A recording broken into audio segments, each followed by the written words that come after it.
I don't know. Mine is already connected, but I just haven't used it in a while. You know? Matter of fact, next time. Well, next time I'm gonna add my LinkedIn too. You the host. Bring us in. Bring what in? Let LinkedIn. We're live. Like, bring us in. Tell everybody what we're doing here. All right, outstanding. So, uh, the origins of these conversations stem from Ronnie continuing to be, from the time that I met him, consistently, active on the social media side, and at a time when I wasn't ready to really explore that side of my business yet. I just continued to watch from afar. So now, as I'm prioritizing building a digital brand identity for myself and my brand, um, it's just fitting for you and I to kind of collaborate and have these conversations about what it takes to actually intentionally build a digital identity, and to turn that digital identity into an asset for business growth. So yeah, yeah. So yeah, it's that's I don't want to ramble on, but that's the basis of it. So through our first conversation, we spoke about digital identity in general, and what kind of motivated us to get into to like actually invest the resources in establishing your digital identity. And we both we shared that, as well as having an overall content strategy, so that it's not a situation where you just doing stuff just as for the sake of doing stuff, and it's not necessarily producing anything.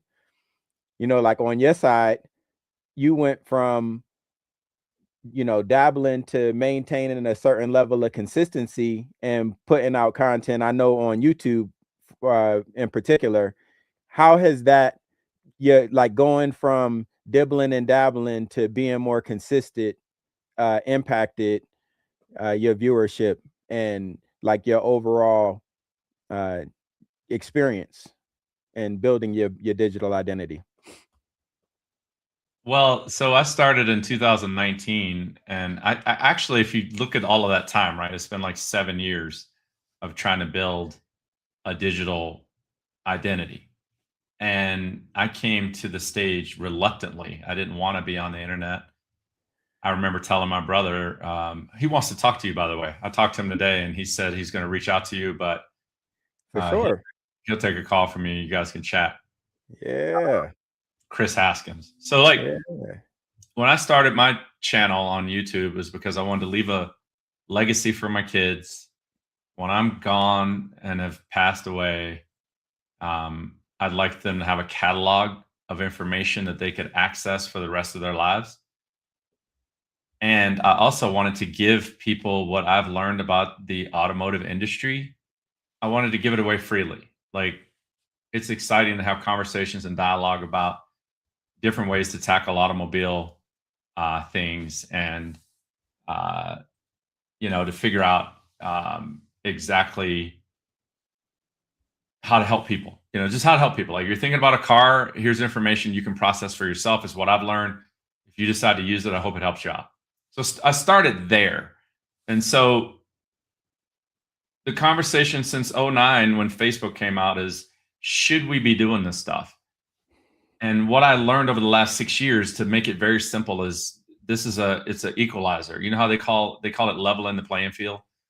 But before the internet evolved into you being able to have your own platform, your own multiple platforms on multiple different channels, you had to pay to be on TV, radio. You had to pay to be on all of these places where we didn't know if it would work or not. But what we did know is that the amount of ad spend you'd have to pay in order to get onto those platforms kept rising and rising and rising because there was so much real estate available for people to purchase. And so the highest bidder wins. In my industry, the car business, the dealerships spend an astronomical amount of money to put themselves in front of you on TV, radio, and all different types of places. So we were arguing about this 2 or 3 years ago, and we were late to the game. What I'm saying is we've changed our company culture. We hold these to be truths, like they say in the Constitution. Like, these are truths. The Facebook, LinkedIn, Instagram, YouTube are all ways to level a playing field and allow us to use a megaphone to broadcast our businesses and to bring the messaging we want to the consumers that we want to talk to. Most of it for free. Most of it. And so when you talk to people who want to argue the fact that they should or shouldn't be on Facebook, Instagram, LinkedIn, or whatnot, we have now evolved in 2026 to that conversation is closed. We do not want to discuss it. So this broadcast is for people who are embracing technology, AI, platforms, and want to increase their digital authority across the globe and understand these to be truths, not conversation. Would you agree? Absolutely. 100%. 100%.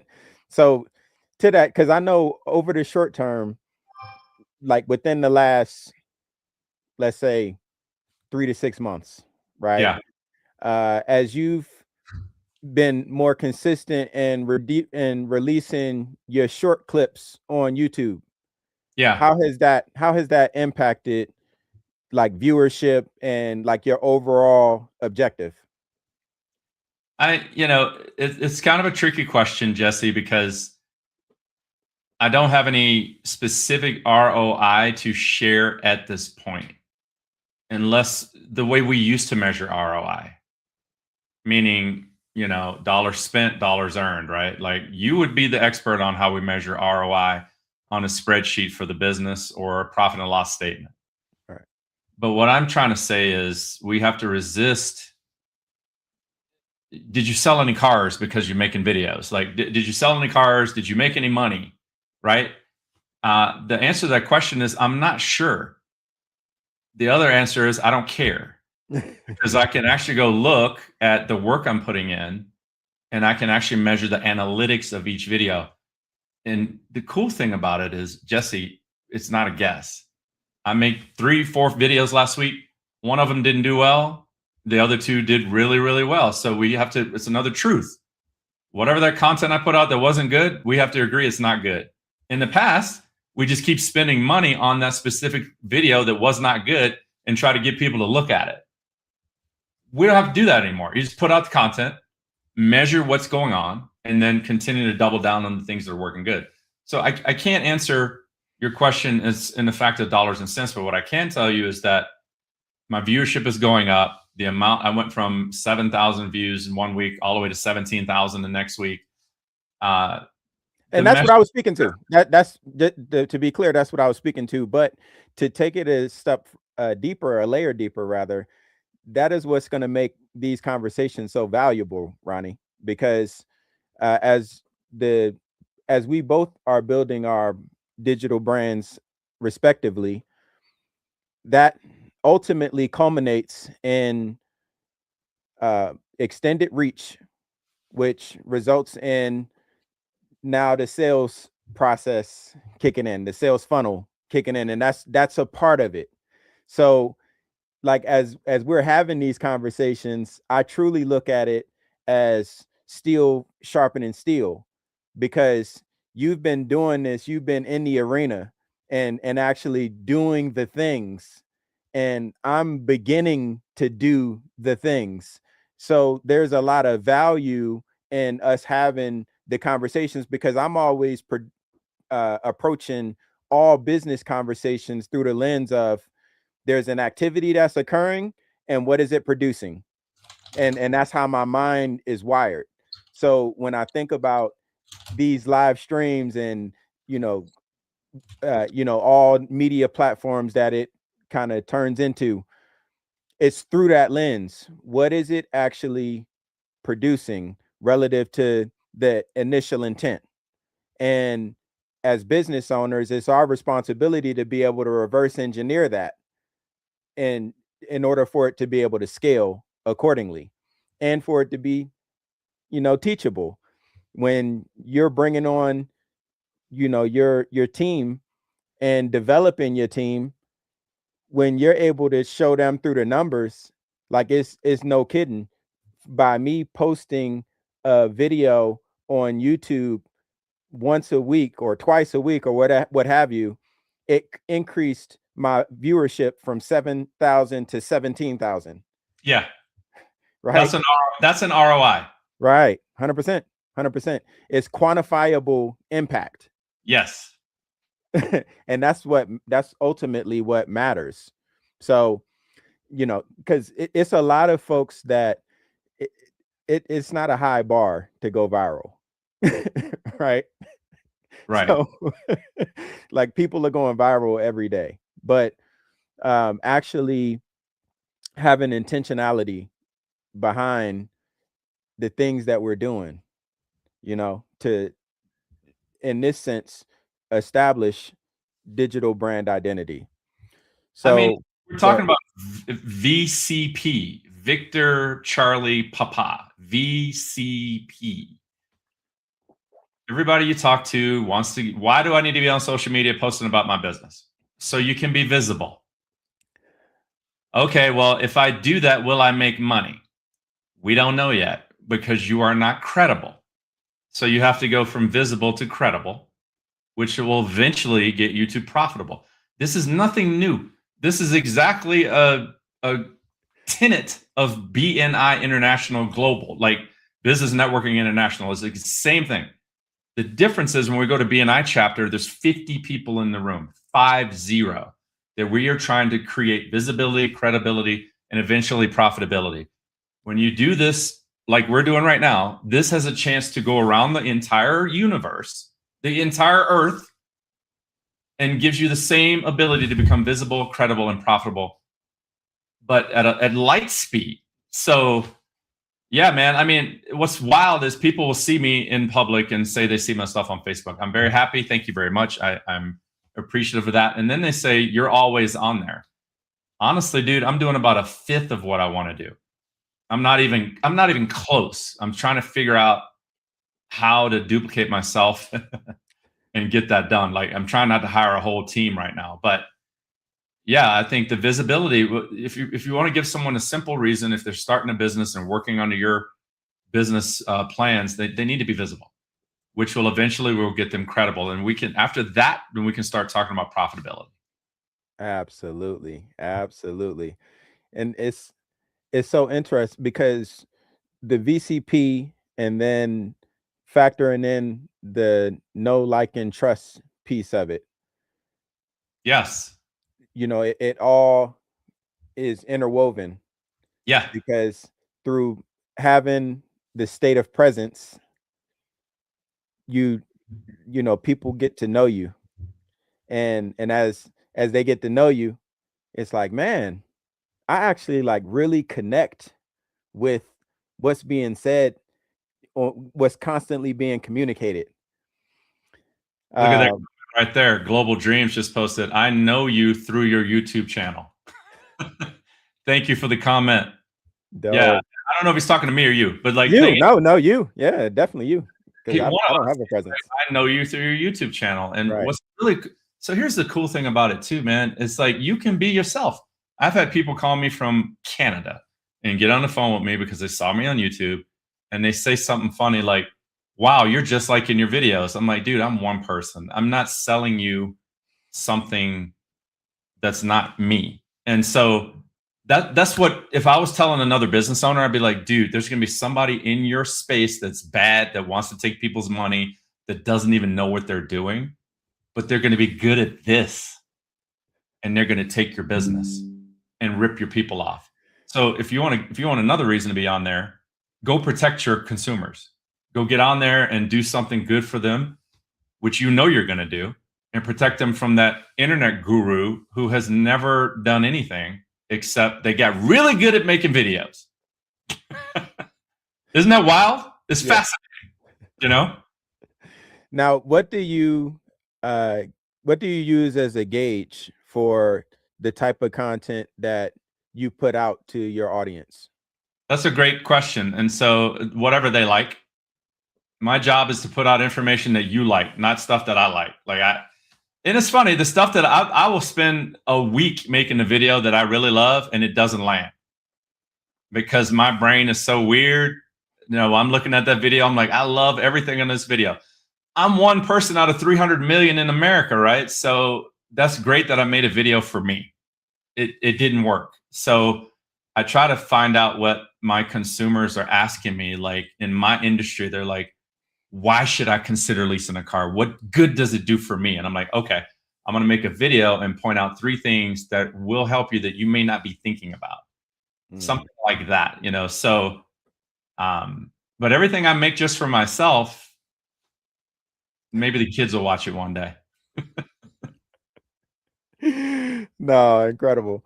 So taking it a step further, or a step deeper rather, in the funnel, the proverbial funnel, because the content itself establishes awareness. Where Yeah. it's like, man, I didn't know that you existed, for one, but then I didn't know what you do. So now that I know, like you just now informed me through this video that you shared that, you know, these challenges that you've experienced in your car buying journey can be completely averted. Now I know about you. Now, if I want to actually purchase a vehicle and I'm like interested in how RH Autobrokers can potentially solve that problem, right? And thinking about that phase, because again, a lot of folks get on socials and build a presence, but don't think about that next step. So what happens when the person actually gets interested in what you've put out, and how that could potentially be a value proposition for them? Yeah, so you're talking back to visibility. We're talking about visibility, or in the ad spending area, you call it awareness. We are now aware that you've entered the marketplace and you might be someone who can solve my problem. Then, you know, we're not even in consideration yet. Consideration is, I don't really know. Someone could put in the comments, like, what is the actual process that consumers go through from, you know, awareness to consideration? Yeah, interest. That's what I'm saying. I'm walking through it now. So interest is the next layer before we talk about consideration. And I think what they're asking is, how can you help me? After they know you're aware, it's like, how can you help me? We fall in love with the question. If you're shaking somebody's hand and they say, what do you do? We give them fact after fact after fact after fact, and they fall asleep and never call us again. Versus the real question they're asking is, what do you do for me? How do you change my life? Right. And you see this, right? Some people say, I make it cheaper, or I save you time, or I eliminate failure. So, you know, those types of things are what we need to bring into their interest level so they can understand, like, this is how he can solve our problem. Right. And where do you point out the pain, though? Like, you have to bring them from pain to pleasure. I need to get this right, and I'm not going to get it right. Like, people will let a stranger take them from pain to pleasure, but they will not let a friend take them to help them avoid it. It's something Myron Golden said. It's like, you got to figure out exactly what you're trying to tell them. Like, these are your pain points. I can show you how to solve this. Right. Right. But then the content itself that's continuing to be put out, it serves the purpose of nurturing that interest phase. Yeah. Right. Because they can always go back and look at past work and say, oh man. So by the time, and that ends up being the difference between when you, Ronnie Haskins, sit down with someone that has already been nurtured through an entire process that was, you know, designed, because that's like business. That's business growth. So they've gone through an entire cycle of, you know, these strategic touch points that are necessary. So by the time that they're finally sitting across the desk from you, a You're lot of warm. the work is already done. Warm lead. It's a warm lead at that point, and for people who are starting a business, like, so guys, if you're listening and you stay with it this long, I know we're probably going to be a difficult listen today, but we're trying to develop a podcast where we can bring value to the marketplace and help people. We're still figuring out what we want to name it. So if you follow this far, thank you very much. I think as the weeks go on, we'll have a specific topic. We're going to answer this question, talk about how we've applied it in our businesses and how we can help you in yours. And hopefully you'll chime in with us as time goes on. But it's also, this video is also a lesson, because we'll go back to it, right? People that are like, how do I start? Go look at our first video. It sucks. It's boring. We're all over the place as far as different topics, right? But the skill set we have to develop is practice, right? And practice makes excellent.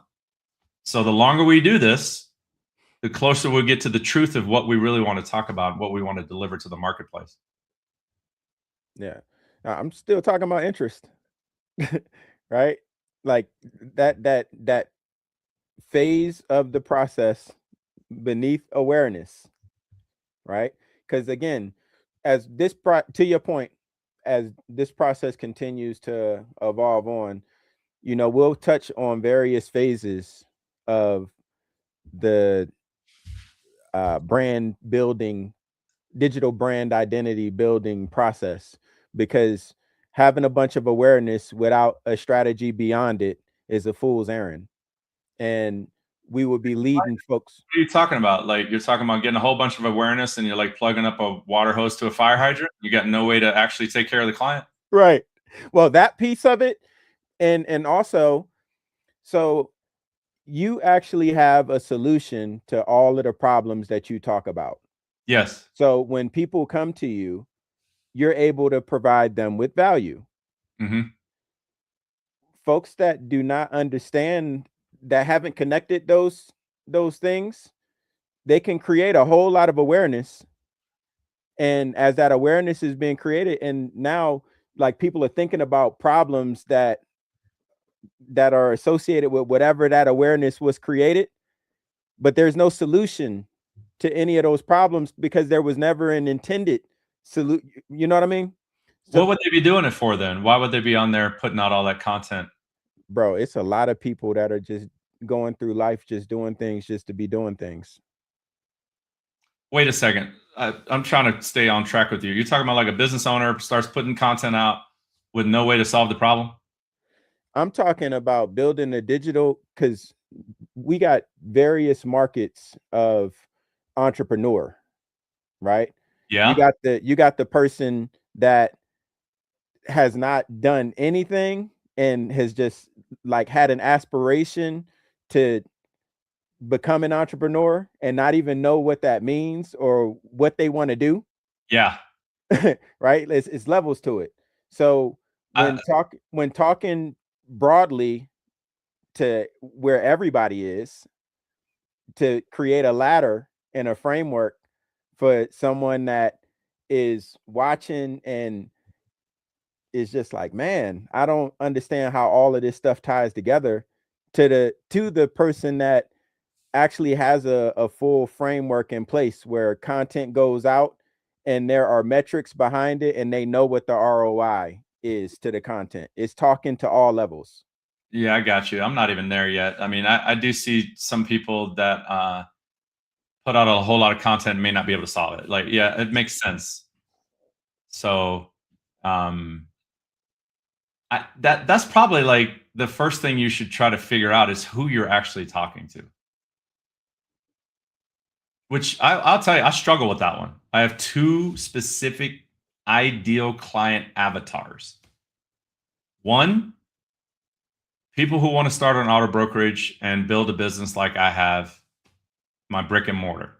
And then the other avatar is people who want to escape going to the dealership to buy a car and going through stress and confusion and losing time.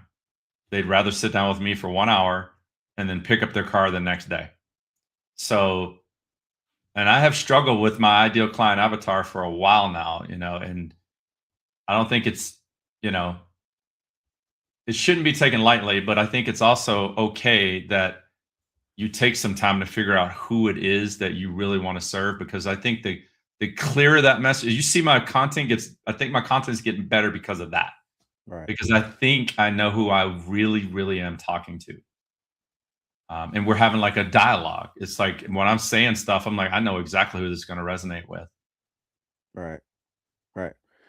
And when I think about that, because moving in as a business consultant and business coach, well, it started as a consultant. And when I was consulting, one of the things that kind of tripped me out was how the top consultants would come to the annual Christmas deal and the big party or whatever, Yeah. and and they would be bragging about how much money that they made for the company. And it's like, if you are such a business genius, then why don't you have your own business? Like you know what I mean? Like that is always how I processed it. You know what I mean? Because I knew that my day was coming where I was going to be doing my own business ventures. But it's like these guys are like very older. They've been doing it since Moby Dick was a minnow, and they are just super excited to. And it's like, if you were such a business genius, then why haven't you done it for yourself? And What there was is a go. What was that? what was the answer? Well, I'm learning it right now. So, going from being the consultant that comes in and teaches a framework to building an entire business infrastructure that generates leads and nurtures them into conversion. That's the difference. So when I resigned from the consulting firm that I work for, that was like my first recognition that, oh, because as the consultant, I come in as the subject matter expert, but there was an entire sales pipeline that preceded me ever speaking with my client. Okay. All of this stuff that I took for granted to a certain degree. So, like, that's the difference. That's why those guys could come in and boast about the millions of dollars that they made the company on the backs of small businesses. Okay. How does that apply to the guy that just wants to start his business right now and wants to get on social platforms and start putting information out there to become visible, credible, and ultimately profitable? So I think it goes back to um, first knowing um, who you want to serve and why you want to serve them and what that looks like. So for me, uh, like you've shared who you want to work with, who you want to serve. For me, the answer to that same question is entrepreneurs at every level of their entrepreneurial journey, as long as they are dogs, though, because there's in all of us as entrepreneurs, it takes a certain mindset to truly endure all of the ups and downs of entrepreneurship. That's It's great. not it's not a simple thing. Yeah. So there have been a lot of folks that I have networked with over the coming up on 3 years since I've been here in Colorado Springs, that they were networking as entrepreneurs, and then all of a sudden you see a LinkedIn update that says congratulations, such and such has accepted this position. Is different. Like, entrepreneurship is different. So But they could still be an entrepreneur to take a job to keep funding their dream. You yeah, never know. and I'm not I understand it. I get it. It's nothing wrong with that at all. Whatever everybody's journey is everybody's journey. But um the point that I'm intending to make here is from a from a mentality perspective, when it comes to entrepreneurship. When I first resigned from the consulting firm, I had like a timid approach to my business. That timid mindset being, you know what, if this don't work, I could just go make six figures working for somebody. Like I could just go do that. And I wasn't showing up the way that I needed to show up as a result of that mindset. And it took me going to a mindset of, there is no, like, plan B is to make plan A work. Period. There is no And that's what it is. There's no other options. We about to make this be what it needs to be. Like, I had to, like, get to that point where there is no, so that dog mentality of being disciplined to whatever it is that that value proposition that you provide, right? We have a Being dog in the disciplined to room that. right now. Who's See that? this question? Global Dreams has this is a dog. Global Dreams wants to learn how to be a successful broker in Nevada and globally. So thank you for the question. Here's the thing, man, or the statement, right? It's like, if you're working with me, I cannot help you globally, but I can help you in Nevada. I do buy cars in Nevada, from Manheim. And I think there's a couple other auctions that I purchased cars from there. So that's something that we could connect on and I could help you with or help you understand. I don't know where you're at in your journey, Global Dreams, but if you want to be a successful broker in Nevada and globally, it is totally achievable based on the effort that you put in. And at some point, you might need to hire a business coach like Jesse to help you with the systems and the processes to help you get there. So if you want to connect with me, reach out. We could discuss what your dreams are and how I can help you out with that. Right. So yeah, no, and we're still remaining kind of on topic here, where, again, to the question that you posed me, um, from every entrepreneur understanding who it is that they want to serve, and, like, why, like, what is that why that makes you the dog to endure all of the setbacks that comes with wearing the title of, cash flowing entrepreneur. Yeah, it's a tough one for people to learn, Jesse. I think they would have to learn your acronym. Jesse has an acronym for dog. I have not memorized it, but it's DAWG, right, Jesse? Right. So the dog, the discipline to stay on task, Yeah. because it's very easy to be distracted, but the discipline, the accountability to, if this is what we said that we're going to do, being accountable to getting those things done. Right. Period. The warrior ethos of, through all adversity, we will persist to make whatever we got to make happen. And then that grit of being unpolished and recognizing, although I got all of this discipline and I got all of this warrior ethos, and I'm able to hold myself accountable and those around me, I ain't got it all figured out. But I'll be doggone if I ain't gonna continue to push to figure it out, to get what I need to get done. Like, that's that grit.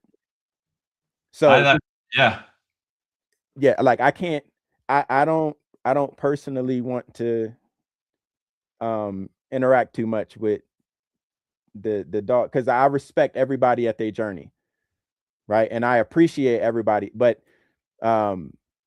doing the business coach thing as a profession, I just don't have the time to entertain to directly, with, like, through my direct engaged time, with folks that aren't serious about the businesses that they're building.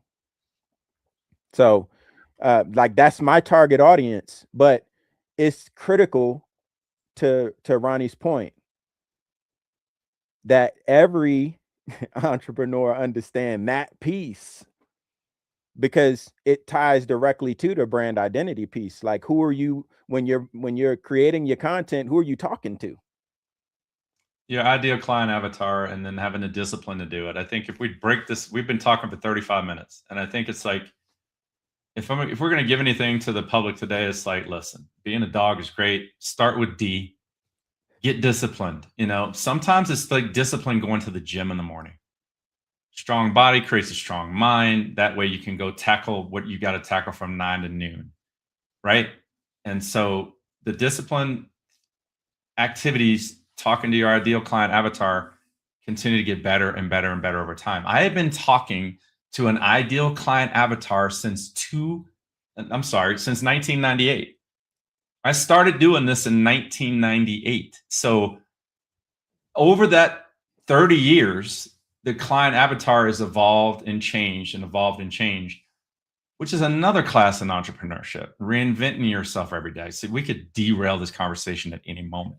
But if we want to talk about two things today, it's like ideal client avatar, showing up and being visible so you can create credibility, but also that the need to be on all of these platforms is evident, self-evident. We don't argue it anymore. So if I'm leaving anything for anybody today, is stop. Don't ask me if you should be on social media in any level. Like, we already accept that as a truth. You should be. So going forward, how are you going to develop the discipline to do it every day in the face of not seeing the money come in every day? Maybe you do take that job to fund your lifestyle so that you can keep pushing towards your dream to have a brokerage in Nevada and globally, like Global Dreams is talking about, right?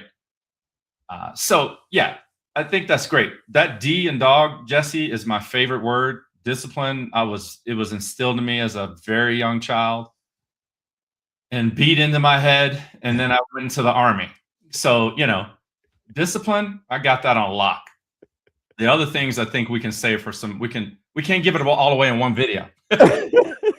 No, this gonna be a minutes. It's like, okay. No, this gonna be a continuous conversation, man. Just a continuous conversation. Yeah. Yeah. So, that's the thing about all of the people who have built massive live viewing audiences. When they speak about their journey in the beginning of it, it looked exactly how this very first, just like this. You know what I'm saying? Which is, you know what? You should just lean into it and embrace it. Your first, if you're doing your first one, it's like, this is gonna suck. Let's get it done. Let's get it done. Like, I don't think it sucks. Because I think that everything of course, ours is good. Yeah, but it's value. Because the reality, Ronnie, is it's been nothing but value discussed this entire conversation. So if the folks aren't ready to process the value that's been provided, that there's time for that. Right? This content will live on. So, this may hit them later on. They may wake up in 2 months, but, that's what they meant. Or it may be 2 years and I get it. That's what they were talking about. And that's okay. Right? So, like, again, when I think about the current viewership, because I've seen it spike up to as high as 5 people watching, right? Which is incredible. Absolutely. I love it. It's a part of the process when I think about, because I've been doing my research on, like, you don't just create content, you've done research. Like, I've done my research on the content creation process and being effective within the space. And everybody that's really doing it, again, you mentioned Myron Golden earlier, right? When he began, he had 2 people in the room. You know what I'm saying?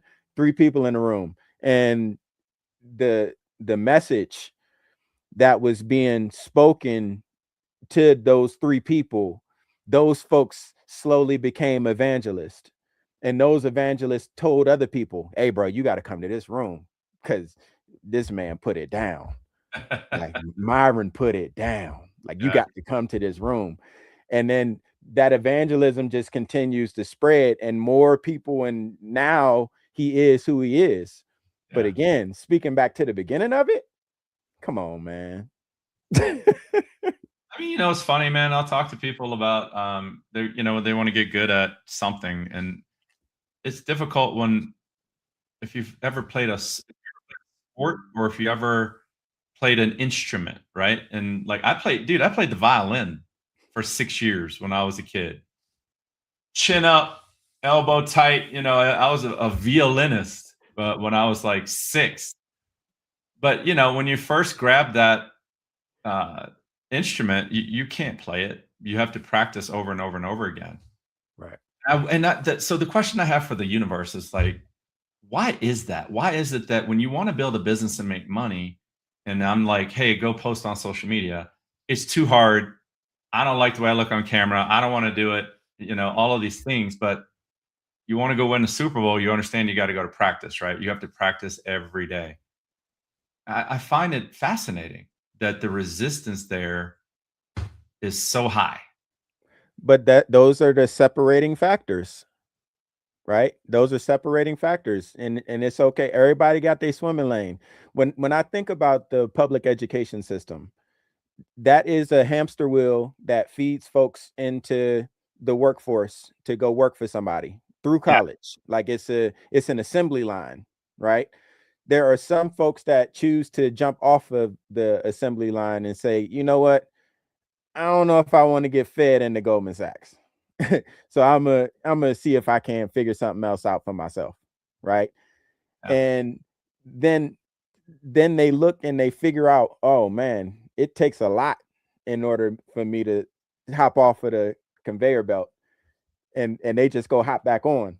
And then it's some that like fight the impulse, and they just kind of in this gray space of not really being productive, because the productive the assembly line, they don't want to be on that. But they also don't want to do what it takes to actually have impact independently.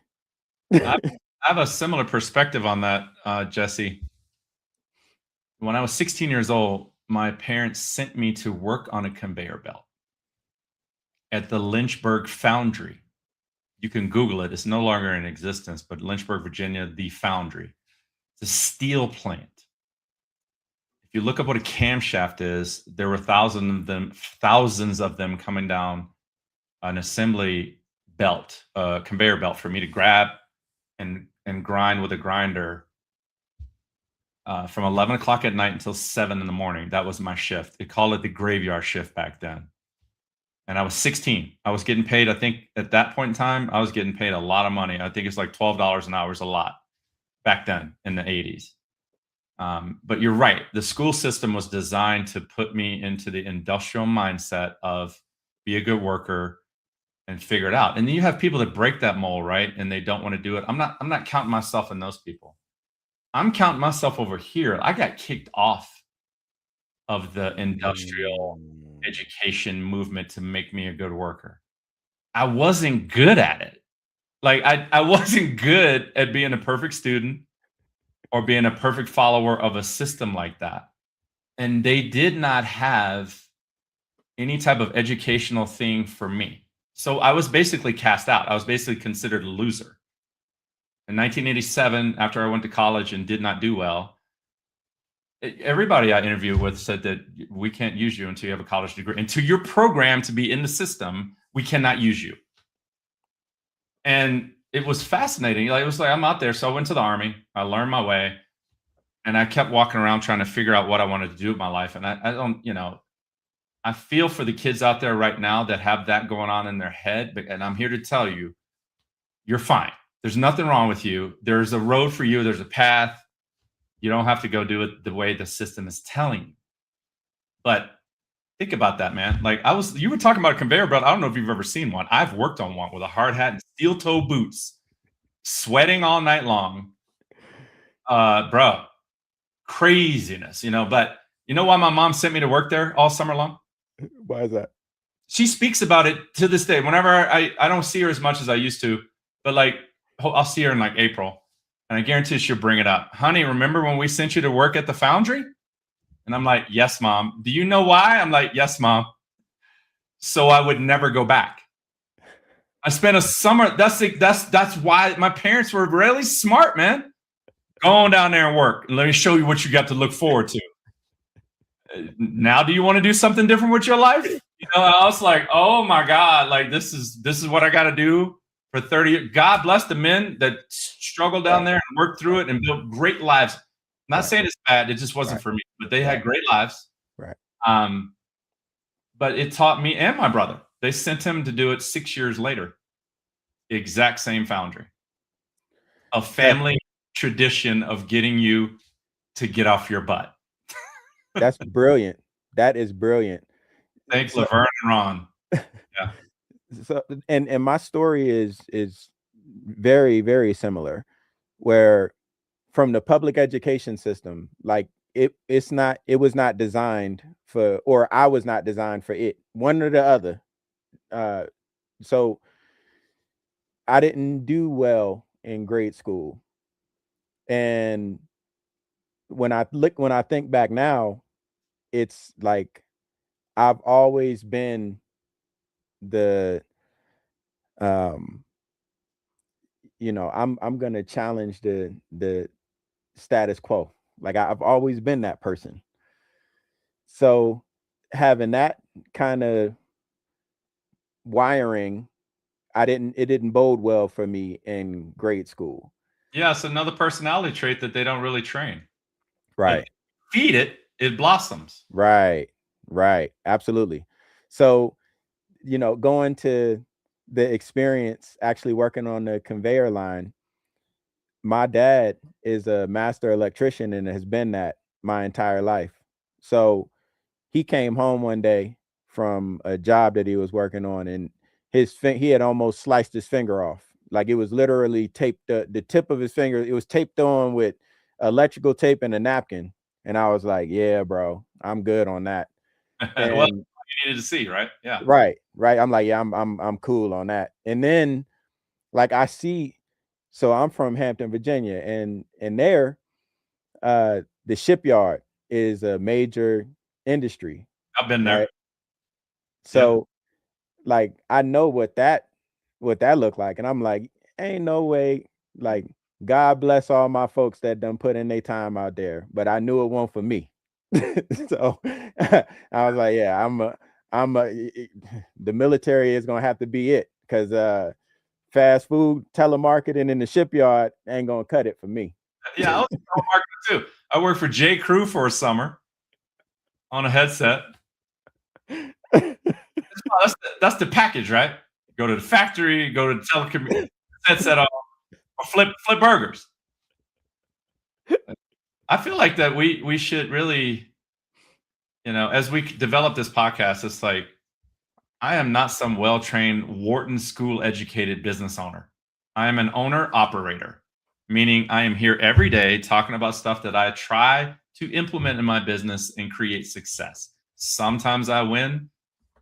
Most of the time I lose. Did you hear that? Most of the time I fail trying to get to success. If you take the last 30 years, the failures far vastly outweigh the successes.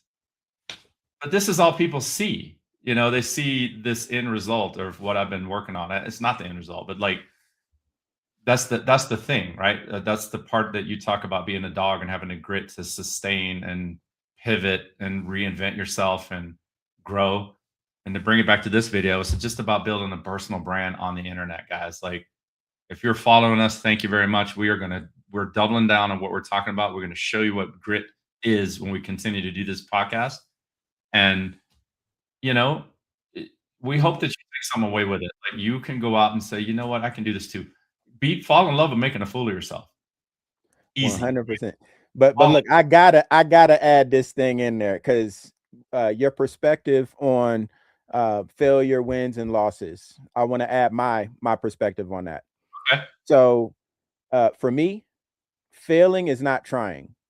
So if I got something burning inside of me and I allow the world or whatever traditional limitations have been placed on whatever, and I like cave to those things, then Paralyzed, you don't do it at all. that's failure to me, right? Mhm. Like that's failure. So in the course of me having a burning itch for whatever that it is that I'm thinking, I'm gonna move forward with that. And I'm either gonna win or I'm gonna learn. There are no losses for me because when I fall short of whatever it was that I'm going after, you best believe I'm gonna learn what caused me to fall short, and I'm gonna regroup and I'm coming back, bruh. Like that's my spirit. So like I don't see failure, wins, and losses through the traditional lens. I That's see a it. very interesting concept. I like your take on that. Yeah. I mean, I So think my take's just different. Like I when I was going to college and bombed out, I came home and told my uncle Kelvin, who's an architect in Virginia, who went to UVA and great guy. And he goes, "How you doing in college?" I said, "I'm trying." He goes, "Okay, explain that to me." I wasn't paralyzed. I was trying. And he said, "Explain it to me. Are you getting up for class and walking halfway there and then turning back around and going back to your room?" I said, "What are you talking about, man?"